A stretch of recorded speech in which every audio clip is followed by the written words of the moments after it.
það einfaldasta sem hægt að elda pizza!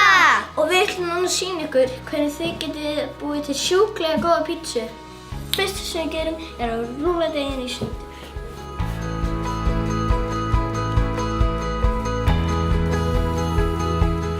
Og svo setjum við smá hveiti hérna á. Og skellum deiginn á.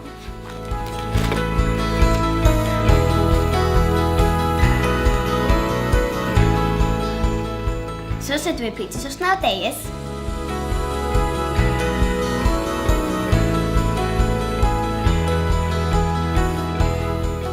Skellum ostinum á.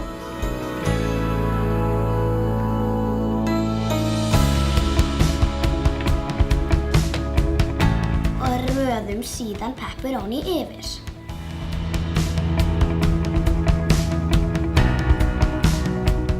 Nú bara kominn tími til að setja pítsuna inn í ofninn. Við setjum pepperoni á okkar pítsu út og okkur finnst það best. En þið megið þetta setja á ykkar pítsa sem ykkur finnst best.